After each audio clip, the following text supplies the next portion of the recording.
I'm going to move us now to the Elyza Fraser Mausoleum and to two presenters, to Francis Swanston, who is from the North East of Scotland's Preservation Trust, and to Elinor Vickers, who is a member of the Friends of the Elyza Fraser Mausoleum group. So I hand over to you now, if you could start to share your screen, and then we can find out about the restoration of the Elyza Fraser Mausoleum, the rescuing of a heritage gem. All right, thank you. I'm just going to have a slight faff whilst I try to share the right bit of the screen. 1 second. If I do that, then I can't see. 1 minute.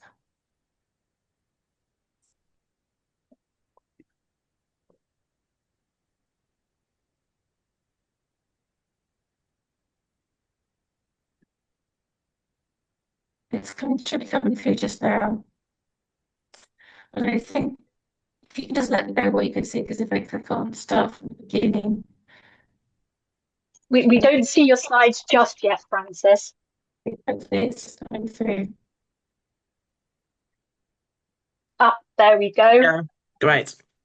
And if you just go to the kind of play from the beginning, and then we'll get the slides full screen. They're not quite full screen just yet.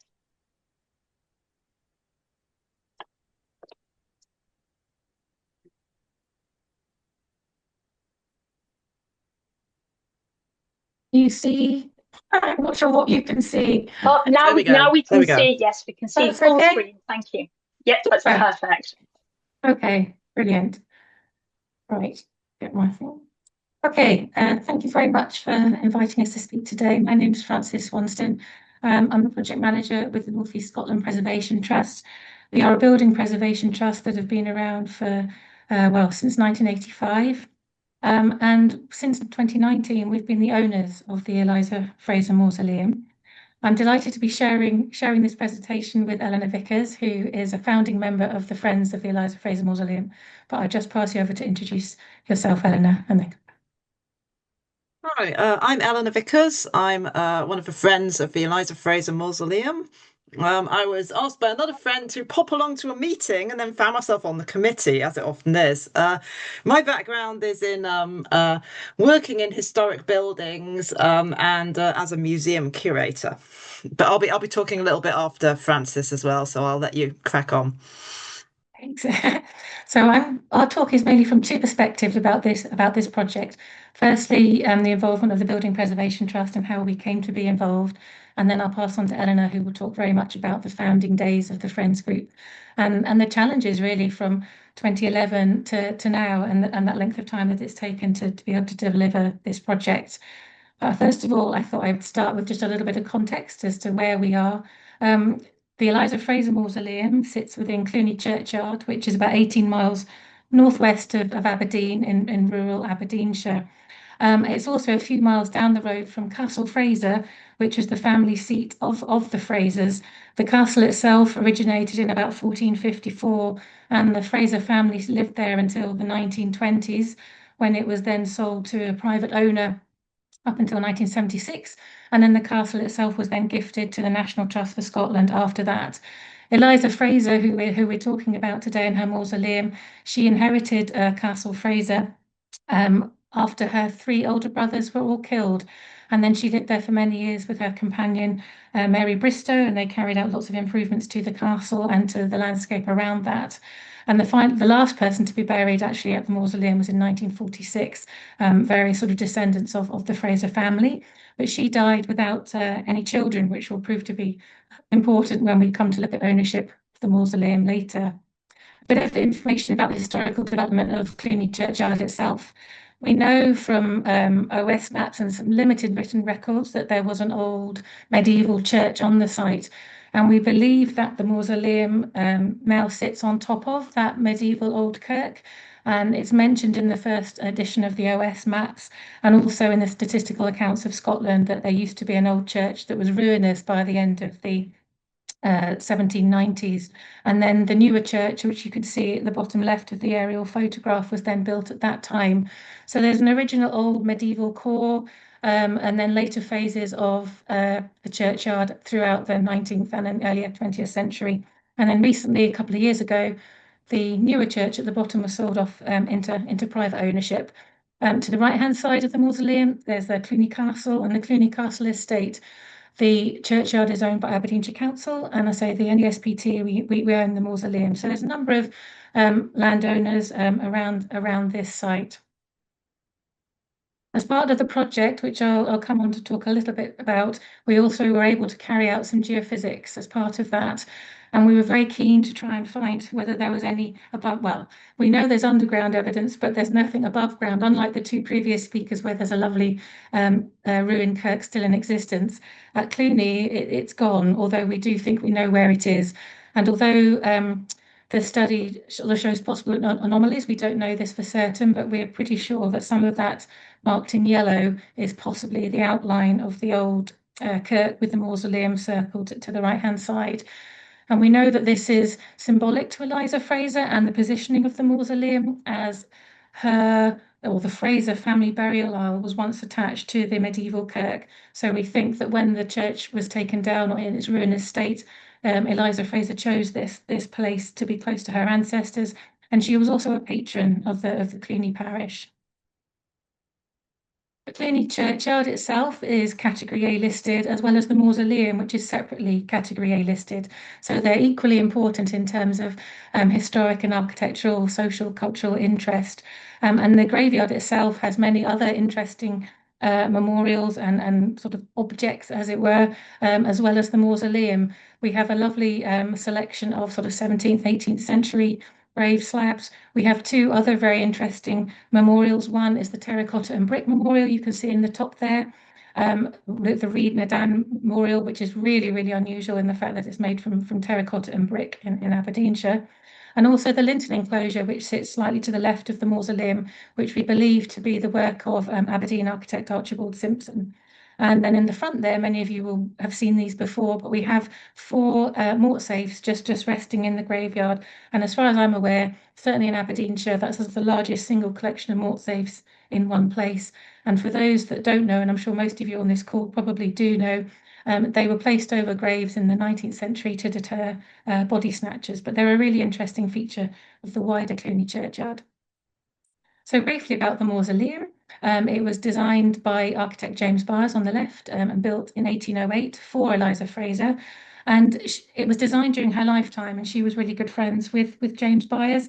They travelled together in Europe, and he also lived in a nearby estate in Afford. So they were good friends, and she was very, very keen for him to design her mausoleum. We know that not many of his buildings, well, at one point we thought maybe this was the only one of his buildings actually built. He did a lot of drawings, a lot of design work. He was an art collector and did many other things, but we think this is one of his only built structures, which adds to its significance and its importance. This lovely drawing was done by our project architect, David Schumann, and it really shows the scale, the size of the mausoleum, which sometimes isn't always apparent from some of the photos. So where did it all start? And this is going to be a bit of a whistle stop, jumping backwards and forwards. So a group of people in 2011, and Elinor will talk a little bit more about this, who worked at NTS at Castle Fraser, were very aware of the mausoleum, but also very concerned about its condition and no apparent owner. And it needed sort of some repair and maintenance, but they didn't know who was going to take that on. So they sort of started this project back in 2011. I'm then going to suddenly jump forward to the project aims of the repair work that's happened in 2024-25. And then at the end of my section, I'll talk a little about the timeline, about how we got from then to how we got to now. But the project aims that were managed by a partnership between the NESPT and the Friends of the Mausoleum were obviously the repair of the mausoleum and the conservation of the internal memorial plaques inside, community engagement activities to raise awareness of the mausoleum and the wider project, to increase the number of friends that were part of the group, to improve site interpretation, and to try and open the museum more regularly to the public, as well as some skills training around traditional building skills and also graveyard conservation skills. We were very lucky in that we were awarded funding by the Lottery, Historic Environment Scotland, the Pilgrim Trust, and by many donations and funds raised by the Friends Group over a number of years. And those were our total project grant costs. We delivered the project over 2023, 24, 25, 26, from when the grants were originally awarded. We had a superb delivery team. We have the lovely metal screen that was taken away and repaired. We had to create a new ocular skylight. We did a lot of work to the internal details, new locks, new keys for the door, and so forth. All the cement pointing was taken off and the mausoleum was repointed in lime. And here are just some pictures of before and after the doors, and of this lovely skylight that we had recast in bronze by a sculptor at Fireforge and Furnace near Aberdeen. The internal memorials, the condition had deteriorated significantly in the time it took to get the project off the ground, 2011 to 2026. So we weren't able to conserve those as well as we would have liked to have done. And we were able to also run a series of outreach events, activities, line pointing, dry stone diking, graveyard conservation, some walks and talks and that sort of thing. But this was the slide I just wanted to pause on before I hand over to Elinor. And it may seem an impossible task from 2011 to 2026. Initially, the NESPT were appointed by the Friends Group to try and establish ownership of the mausoleum, to carry out condition assessment, and to look at costs for a repair project. NESPT made some initial inquiries to Church of Scotland, National Trust for Scotland, Cluny Estate next door, even Castle Fraser. No one was going to come forward to say, yes, this is ours. We did a title search, which found no owner. We then did a genealogy search through Genealogy Scotland and found a living descendant of Elyza Fraser, which, as you know, in these things with graveyards, ownership is often an issue because it can often mean that you can't actually carry out any work to a historic monument or get a grant to do the work. In 2015, NESPT instructed solicitors to apply to the Registers of Scotland, and actually we had 3 attempts at applying to the Registers of Scotland over 4 years, until eventually we were able to put together enough evidence to say that there is nobody else and we would like to take this on. So that happened in 2019 after the intervention of MSP. And then after that funding, we then turned our attentions to funding. And initially we were offered funding by Historic Environment Scotland and the Pilgrim Trust, but we were turned down by the lottery the first time due to oversubscribed, and they didn't feel that the project at that time met their objectives well enough. So we had another go. And on our second attempt, we're awarded some funding from the lottery and we were able to complete that funding package and move forward with the project. But I'm going to pass over to Elinor, but I just wanted to say that the NESPT were delighted to be part of this and to own the mausoleum, but really it was the driving force of the Friends Group that got the momentum and kept this momentum going over this great length of time. And it's been a delight working with you all. But I'll hand over to Elinor. Thank you. Great. Hello, everybody. I'm here to talk about the Friends of Elyza Fraser Mausoleum. You can see a selection of us standing there in front of a mausoleum. This was just as the project was finished, so we were all super happy, enjoying beautiful, beautiful graveyard and mausoleum in the sunshine there. So I'm going to talk a bit about how we were founded, who we are, some of the challenges that we faced as a sort of small rural group trying to conserve a really important historical building, and then a little bit about social media, which I was given as one of my focuses. Apparently I was allocated social media at the first meeting because I was the youngest person in the group and thus I was likely to know about these things. Luckily I did know a bit about these things, so that was okay. Right, okay. Francis had already mentioned about the National Trust for Scotland. The Friends of the Mausoleum emerged through the National Trust for Scotland, but not as part of the National Trust for Scotland. What happened was that there was a whole group of us all working at Castle Fraser. I was a guide, as were quite a lot of other people involved in the project, including some of the sort of management team of Castle Fraser and our regional manager. And because the mausoleum was so key to the story of Castle Fraser, it was built by Elyza, Fraser who renovated most of the castle in the 18th century and was a really key person for the history of the castle. Her friend James Byers, all the family members, were buried in there from that point onwards with, like plaques, which were really interesting for family history and genealogy. So whenever we were talking to visitors in the castle, we always used to say, and go on and see the mausoleum, we'd point out where it was, because the mausoleum is actually in a very isolated spot. It's very rural. It isn't even in a village or anything. It's down a sort of one-way road through woodland. It's a very difficult place to find. It's not really immediately obvious at all. So we used to send all our visitors down there and explain where it was. And then after a while, when we used to go and look at it, and our visitors used to, come back having looked at it and say this, and they'd say this is a fantastic building, but it's clearly deteriorating. So we got pretty worried because we felt this is a really important part of our story of Castle Fraser, where we all worked. So we went to our regional manager, Steve Callahan, who was very supportive of the project, and said, look, Steve, we're really worried about this building. Is the National Trust of Scotland going to do something? And he looked into this and he said, it's not our building. And we were like, well, whose building is it then? And so we look back through the genealogy of the Frasers, and there were no descendants. The Frasers had literally died out. So we're like, okay, it's not the National Trust of Scotland. It's not the family, because there is no longer a family. That's why the castle was sold. There were the 2 last minutes, of the Elinor. Frasers. Yeah, sorry. The last of the Frasers was a Roman Catholic priest, so no descendants. So we were really worried about what was going to happen with the mausoleum, because nobody seemed to own it.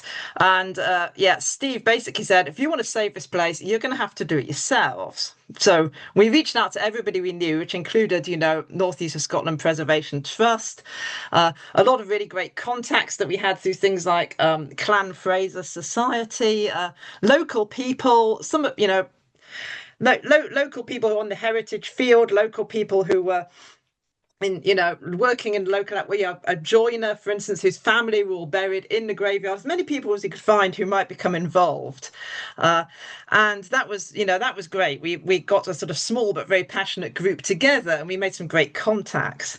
The other thing that we used a lot was social media. We had a very active Facebook page, and that let us reach out to people across the world.